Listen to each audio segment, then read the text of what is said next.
Hello and welcome to another episode of Casual Cooking. I haven't done one of these in about a million years. I make these videos when I'm overwhelmed with work or like editing, all of the stuff that needs to be organised, but I just want to make a bloody video and be like, hello. So we have an episode of Casual Cooking.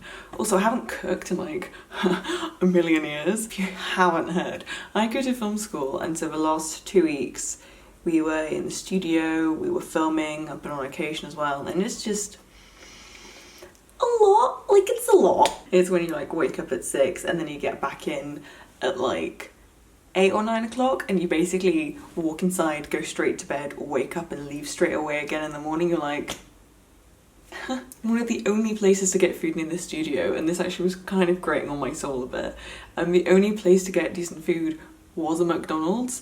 So did I have McDonald's for me 10 days straight?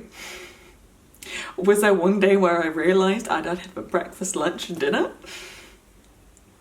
I don't want to talk about it. My body doesn't want to talk about it. You're already feeling so run down because you're doing so much work, and then you're like not feeding yourself properly. So today I'm making dinner because fucking finally I'm making curried cod. It is once again a BBC Good Foods recipe.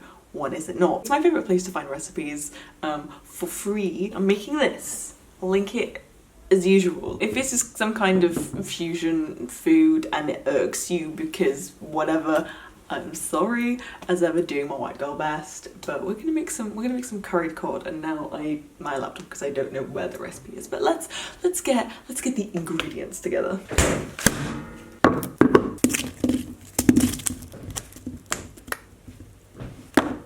For this we need garlic, onion, chopped tomatoes, chickpeas, curry powder, a lemon, coriander, ginger and cod. I don't think I've ever made cod before. I've stayed away from doing fish for a very long time because I'm just like, I don't know how to do it. But I'm never gonna learn if I don't try. One of my friends coming over for dinner as well. My little brother is here. I've never made this, we've never had it. So the bar is low, doing my best.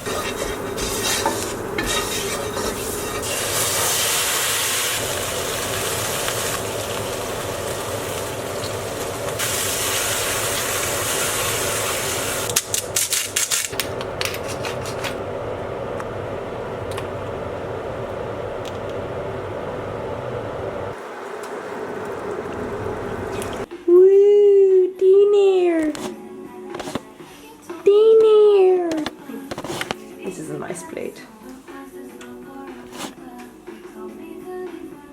Curried cod was banging, by the way. I had nothing but good reviews. Would make again.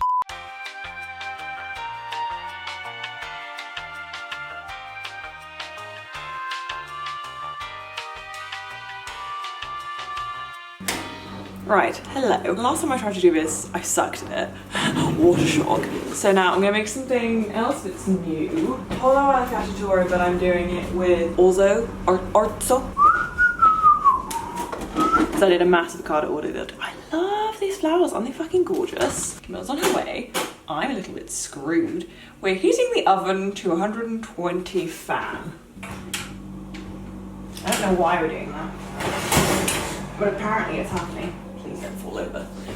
I should probably put the chicken in ages ago. Oh well. Put skin side up in the casserole dish. Okay. I'm gonna eat this because this is what I have. Shit, where did I put the chicken?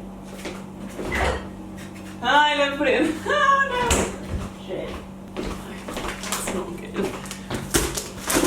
Oh no! Okay, we have chicken. I'm ill prepared for this, and I think I failed mainly last episode, well, my last attempt at the episode, because I always talk about something and I think then all I had to talk about was how tired I am, and usually I like talking about like you know, not philosophical stuff, but more like, not current affairs either, but more like, I don't know, queer studies, gender stuff. And the reason that I'm so like late with everything today is because I actually finished.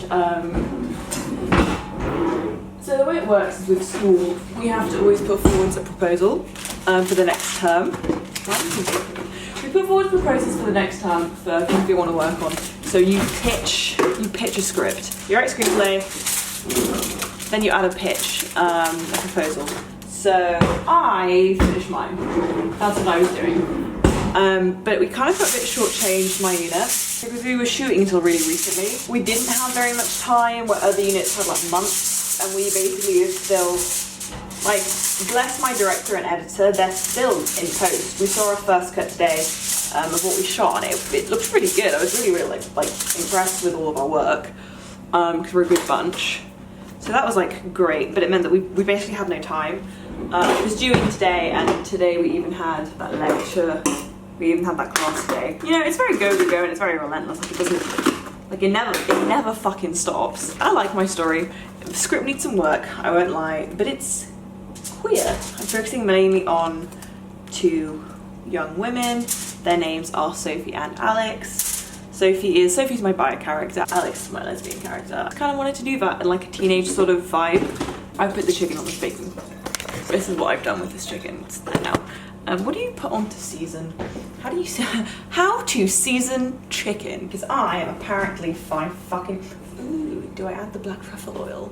Ooh. It said season chicken, it doesn't really tell me. Am I supposed to know how to do this? I went through all my spices the other day because I was like, shit, I actually don't know what is and isn't off. So yeah, I've pitched something queer and I'm very happy about it. I am saying queer rather than gay because like it is a lot about like gender expression and identity. Yeah, I don't know, I'm looking forward to it. Hopefully, I mean if I get picked obviously. But then I can always take the concept or the script and stuff and just take it and make it anyway. That's kind of the like okay thing about getting rejected with stuff like this. Is like it's like fine, fuck it, I will do it anyway. I don't need your permission. Woo. Woo. Okay. Let's put some oregano on here. Maybe, I don't know. I don't know what I'm doing. Basically, what I got excited about today was I started understanding more of the like theoretical stuff behind my own work, like which sounds really weird to say, but it kind of comes from a point of like, you know, your story that you want to write, and all of this other stuff. It's not that it falls into place. Like it was kind of there. It was supposed to be there the whole time, but it's funny. Basically, how you can write theory about your own shit. This is a very weird thing to try and explain to you while I'm trying to season chicken. Hope this works. Maybe a bit of balsamic. Will that work? Some of you can scream, being like, "Don't do it, bitch." Boom. Boom. Boom. Boom. Boom. I mean, yeah, I'm gonna grab my secret ingredient. I fucking put in everything, and I will fight you all on it. The best thing you can add, always, like a tiny bit of honey. Boop, boop, boop, boop. There we go. That looks alright, right?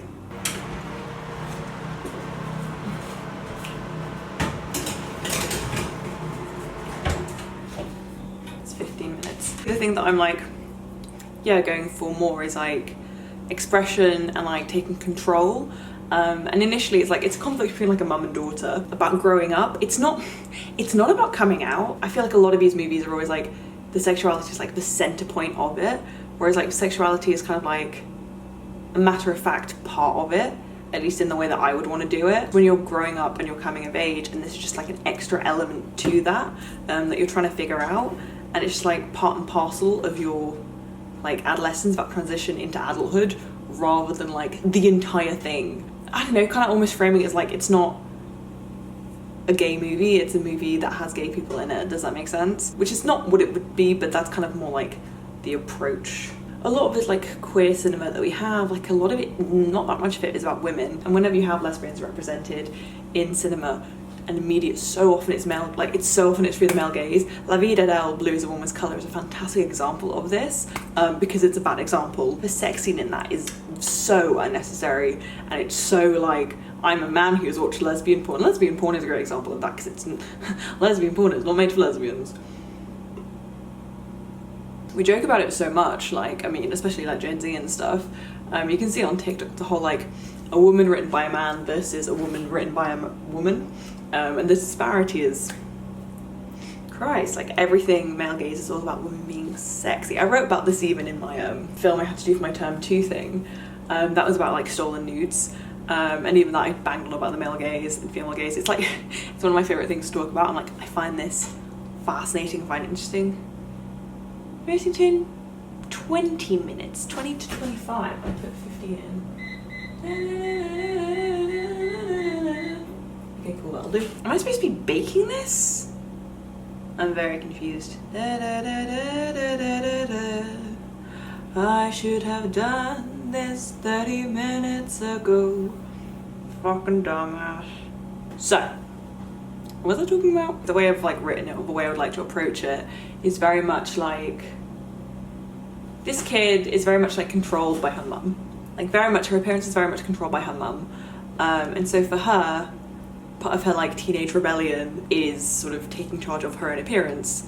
But then in this kid's case, because she is a lesbian and she doesn't know this, so it's not that, it's the like thing that she discovers, it's more to do with her expression and her, like her clothing. You can talk a lot about queer coding this. It's something I'd love to explore. The whole thing of fashion that you show your allegiance to a certain group. I have a joke in it about like the climbing clips, Caribbean, this word about these clips, and how they are synonymous, damn it, I'm being my dad. Synonymous. They're synonymous with, it's Camilla. With like lesbian culture very particularly. You let Miller in? Yeah. Thanks. You know, and it's stuff like that, and like about how the kid is like learning to express themselves, but then also validate their own identity, because you're then you're starting to dress as the group that you feel that as the group that you belong to. So it's not only about feeling, it's about telling the world who you are and feeling like you can be part of a community. For me personally, when I saw on TikTok all of his like jokes about like all of the bisexual tropes and realizing how many of them I fit, was fucking hilarious to me. Like bitches cuffed her jeans right now. I've been doing this since I was like 13. I fit so many of the tropes, it's hilarious. So I just felt, in that sense, I felt very validated. So it's about how much then your like expression in terms of fashion and stuff, and your appearance can like intersect with your sexuality, and you're feeling validated and part of a certain group because you act the same. And also then signaling as like, look, there's a whole history about rings with lesbians and queer like women love women, the sapphics. It's like an identity thing and a group thing. So here we go. Hello. Oh, hello. I'm filming, just warning you. Oh, hi. Oh my god. Oh, I wasn't listening, sorry. Did you bring offerings? I did bring offerings. Le classique. And Amazing. Can I show strawberries you? and chocolate. Tesco's finest. This is what Camilla has offered. Has brought as an offering. What, do you want me to send you out with an emoji? Oh, no, it's fine. Do I look sexy? You're an epitome of sex appeal, darling. So basically I was making my proposal today for that. Script me to work. I won't lie to you, but did you have a look at my proposal? I did. Oh, thank you. It was very colourful. It was very colourful. Very, very nice. It took me a whole 2 hours. I've had months to do this, and I literally left it till 2 hours before it was meant to be here. Did you forget? No. Fair enough, though. I'm just exhausted. Do you like the flowers? Yeah, I've seen them already. I live here, you know. Milla spends more time in my apartment than in her apartment. We've got to that point. To be fair, I invited you over for dinner this evening. I would have had to bring along 2 siblings, so maybe this was for the best. So yeah, I made my proposal really colourful, because I've read other people's from last term, and they were just a bit too word heavy, so I was like, I'm gonna add pictures. And I sent it to my group chat that has like Miller and a couple of our other friends in, and the fact that you guys were like, I would watch that, I was like, oh thank you, I didn't even think about that. Have you explained what the plot is, or? I'm explaining, well, it's not really, it's less about the plot, it's more about like, It's one of those movies where like nothing has happened, but by the end everything is different. Just like the concept. Have you explained that? So Yeah. That's so cool. Yeah, because it's an episode of casual cooking. Yeah. And this is what I do in casual cooking. I sent everyone into I sent a couple of people into a a crisis last time I made one of these videos. Why? Because it was, you know, back in January where I started having like a she-they panic, and I was like, am I actually just a lesbian and don't like men at all? Uh-huh. That was fun. People who don't watch casual cooking think it's about cooking. Gender sexuality crisis. I'm having trouble understanding the instructions. I've done this. Okay. Okay, how long has it been in for? 5 minutes? Okay, I can just do the rest of it on here. Okay, yeah, so I'm going to do the rest of it chop on an onion, or... I can do the rest of it on here. No, I don't let Miller do things because I get really like... That wasn't the word I would use. I was going to say I'm particular and I have a workflow that I don't like being interrupted. Might have to bleep that because it is a naughty word. I booked my first day, I was like... You're flying, you're not training. No. Thyme. Rosemary. Some carrot. Don't touch me. Very Don't sporty. touch me. Don't touch me. It's like, don't touch me.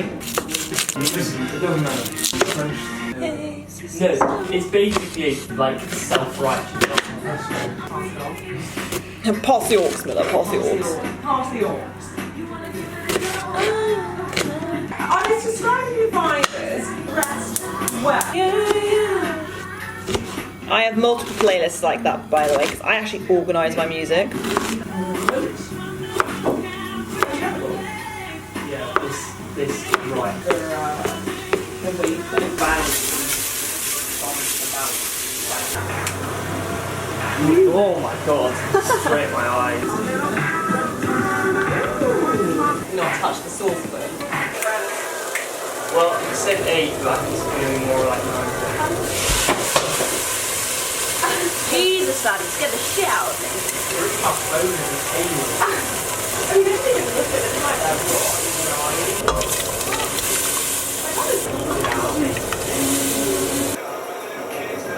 Adam bought this. It's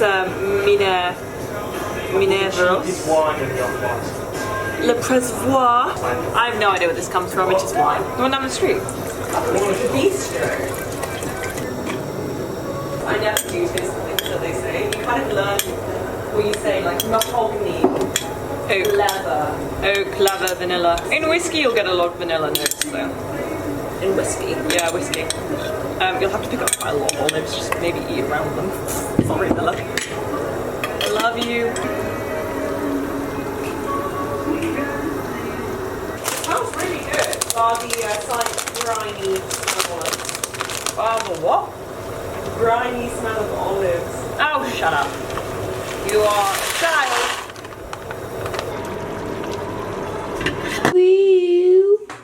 Oh my god, I only burnt it twice because the odds got stuck to the bottom of the pan, but it's fine. This was also good. Polywella cacciatore is always a fan favourite. I think I did the chicken really well. I think I would do the chicken again like this, but I usually make it with couscous rather than orzo, which I burnt to the bottom of the pan twice. So I would not do that again. Adam prefers it, but I don't care. That's where it is on the food front. I've linked both recipes down below. Definitely check them out. I always rate BBC Good Foods for free recipes.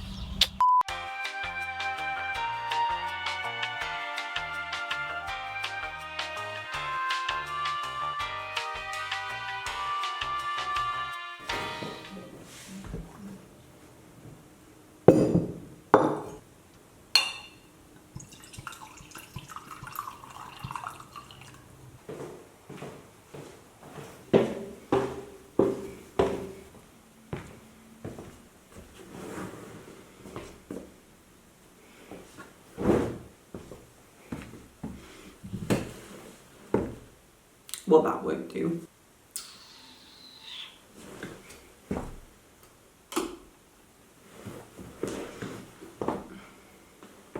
It's a bit better. So I got picked. I was like quietly confident when I submitted my thing and I'd seen all the other pictures. I was like quietly confident. I was like, ooh, potentially. And then when it came to reading, you know, all my other classmates like pages and proposals, I got a little bit more confident, and that sounds bad. Because of COVID and because of like school and restrictions and budget and space and time, blah blah, we have a list of restrictions. Pretty much just what isn't feasible with like what we have. And so I actually read this. I stuck to it and I got picked, which is quite fun. So I'm quite excited. Also terrified. It's like, well, if it isn't the consequences of my own actions, shit. I just wanted to elaborate on like what I said because like shit, now I've done the thing. It's like a teenager sort of coming of age, sort of finally like rebellious sort of thing. It's very much about like identity, and is that a smudge on my lens? Oh yeah, Trevor like mushed her face up against it today. That's why that looks like that. Anyway, yeah, it's like a coming of age sort of thing. More than it probably is a coming out thing, because like I said, my characters are all queer, like, which is the point, but it's also not the point. Does that make sense? Like, not every film that has gay people in it has to be about coming out. Part of the stance that I'm taking with this is that the parent, the mum, like, does not agree with the changes the child is making, blah, blah, blah. But it's not necessarily from, like, a homophobic standpoint. Like, I kind of want there to be a bit of misdirection in that, being like, oh, you think that just because the mum isn't happy about it, which is, like, clearly outright blatantly homophobic. No, it's more of a stance of, like, the parent just, like, has an increased now worry for the child. It's not that they don't love them at all. It's more like, if you're very aware that now your child looks different, that's, like, one way less that you can protect them. But then accepting that, like, you've been trying to protect them is probably going to do them way, way more damage. Protect them. It's the whole thing of, like, the road to hell is paved with good intentions. Like, that's, like, the thing with this mother character. Am I coming in and out of focus? I am, aren't I? I don't usually shoot in here, so I'm trying to figure out, like, what the best setup for light and stuff is. When you're a baby gay, or when you're a baby bi. Baby bye, bye, bye. You overcompensate. You massively overcompensate because you're like, I want to look gay. Like, that is also so at my forefront so often, and I'm very conscious, especially being bi, like, when I do and do not, like, when I dress more straight and when I dress more gay, I'm very aware of it. For example, this is a stupid example, my ex-boyfriend hated these shorts, and ultimately it's because I think he thought I looked a bit too gay in them. So now I wear them with a certain amount of glee. The same with a bunch of, like, my other clothes, being very aware that like ex-boyfriends and stuff did not like them, and now understanding, like, it's because I didn't look like a full-on straight girl. That's why they didn't like them. And it's also a lot to do with the fact that you, like, do or do not dress for the male gaze, which pretty much what I mean by that. Like, when I dress, like, a certain way with, like, straight dudes versus, like, my gay friends, it's a disparity about dressing for the male or the female gaze. And then it's like, once you no longer feel like you're almost possessed isn't the right word, but, like, to an extent, yeah, by the male gaze, like, you will dress differently. That's, like, a change that I've noticed in myself the last, like, 2 years, just because I haven't had a boyfriend at any point, so I've been like, that has not been on my mind, like, how they perceive me and, like, how desirable I am to them. And then even, like, being conscious nowadays of, like, if I'm gonna go on a date with a man, how I dress, versus how when I go on more with a woman, how I dress, I'm just like, what the fuck? But I didn't think about all of this stuff for so long, but, like, 15-year-old me was doing it, and that, like, trips me out so much. Like, 15-year-old me had all of her ducks in a row, and then mentally then she kind of went, so it's been quiet all day.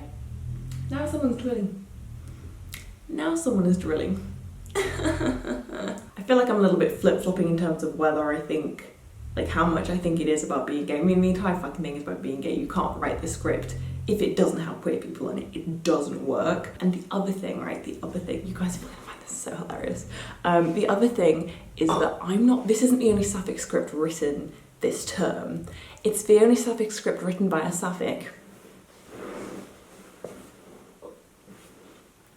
Do you want to do the maths? Do you want to do the maths or do you want me to do it for you? You're gonna have, I say you because I'm definitely not gonna a link to when these are done. So you're gonna have like mine, which is about gay women by a bisexual woman. Hello. And then you're gonna have gay women written by straight man. So yeah, you'll have female gays, male gays, and I'm actually quite psyched to like see how different they are. So that'll be interesting. And my script doesn't explicitly state at any point in sexuality of either character. Like, I haven't made it a point of like, that's not the drama. Them being gay isn't the drama. So often, especially at film school, when people they think drama, they think trauma. This seems to be such like an easy like thing that happens. It's always like, oh, someone's gonna get raped and someone's gonna get murdered and stuff like that. And it's like someone's being abused, obviously, like that's drama, like that's trauma. There is a difference. Like,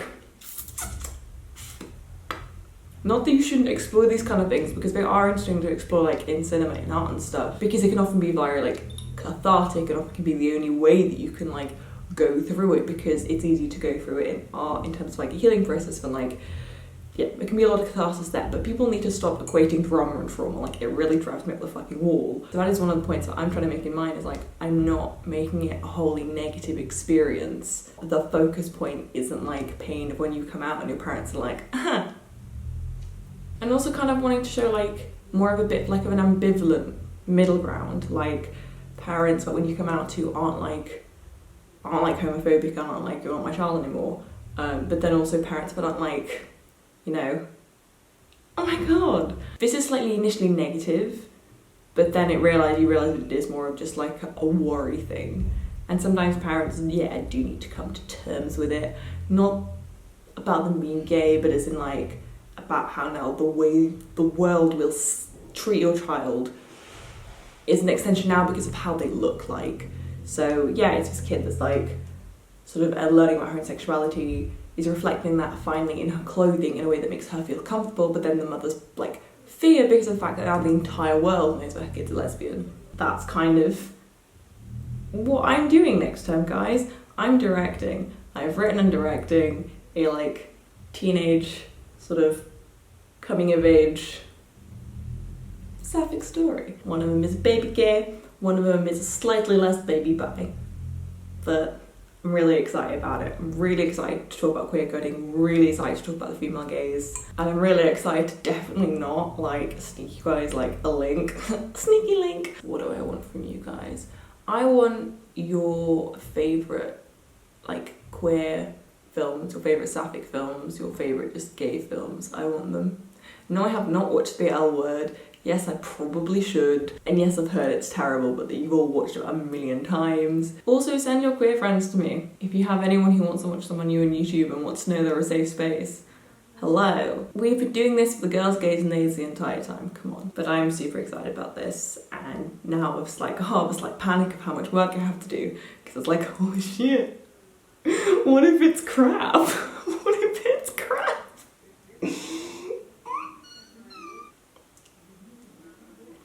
I'm making it, it can't possibly be crap. I'm gonna have to wait for the god complex to kick in at some point, because oh fuck.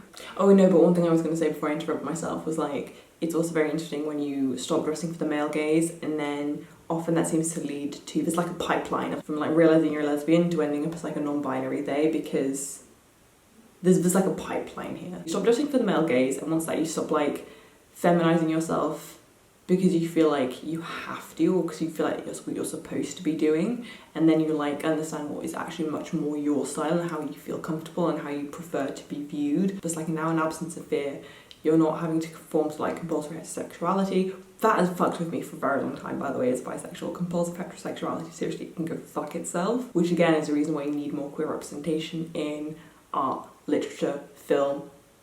It's so important. And yeah, so once you stop dressing for a male gaze, you just realise you can dress different ways, and that's often why people realise that they're actually like identify more as they, because this whole like femininity so often, especially in the West, well, generally seems to be, because patriarchy seems to be built on super feminine like ideals, which not everybody like wants, feels like they like need, etc, etc. So then you realize that like she isn't necessarily a way that you identify, because you're like, well, I don't want any of that, and also this is so much under the male gaze, like so much of being a woman is constructed to please men, so it's like fuck this. Yeah, but I'm super excited. That's like conceptually what I'm going for. Visually, I'm going for like all of the colours, and if anybody looked at my proposal, do you guys see the flags? Do you see it? Do you see the flags? I don't think anybody clocked it, but like I knew it was there, so it made me happy. Super terrified, super gassed. There is a wasp on my window. Fuck. But yeah, gay shit. Anyway, wish me luck.